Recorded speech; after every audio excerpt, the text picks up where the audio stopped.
Duduk. Kau dah kenapa ni, Dik? Dia yang pukul adik dulu ya. Adik balas lah. Dah dia pukul adik sakit tau. Adik tahu tak anak siapa yang adik pukul tu? Anak siapa? Anak YB tahu, anak YB. Oh, kalau dia tu anak YB, dia boleh pukul orang sesuka hati lah.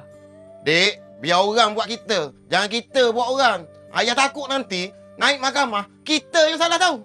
Ayah boleh pergi tanyalah. Ramai orang yang tengok siapa pukul siapa tadi. Ayah boleh pergi tanya seorang-seorang. Ada saksi lah. Masalahnya, Dek, saksi-saksi itu semua anak YB.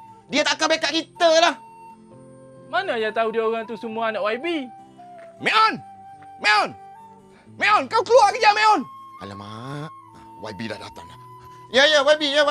Meon, anak aku cakap, anak engkau kutip dia sampai bil tu, betul ke? Anak saya tak sengaja, YB. Tak sengaja engkau cakap. Aku akan pastikan engkau dengan anak engkau akan masuk penjara, kau tahu? Penjala? Datang apa penjala? Gelak. Kau ingat kelakar ke? Sikit-sikit lah, YB. Orang macam engkau dan anak engkau ni memang patut masuk penjara, tau. Sepatutnya engkau sedar diri. Engkau tu miskin. Kau tengoklah darjat aku dengan engkau macam mana. Lain kali jangan buat tak tentu pasal macam tu.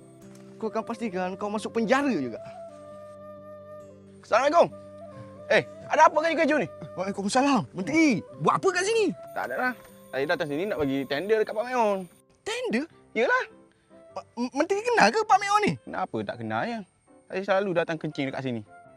Biar betul menteri ke? Menteri salah orang? Tak. Tak lama lagi Pak Meon akan jadi presiden dekat kabinet dapur kita.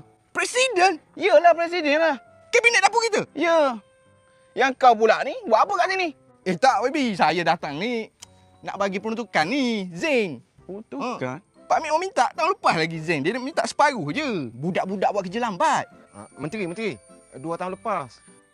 2 tahun lepas? Menteri kat sini, ni YB. Ni YB, ni menteri. YB. 2 tahun lepas, menteri. Budak-budak buat kerja macam mana? Dah settle. Pak Meon, pasal anak awak dengan anak saya tu, biar je lah. Biasalah budak-budak. Memang anak saya patut kena pukul dengan anak awak pun. Siapa suruh buat macam tu kan? Kalau macam tu tak apalah. Sembanglah dulu Pak Meon, pergi dulu Presiden nantilah kau.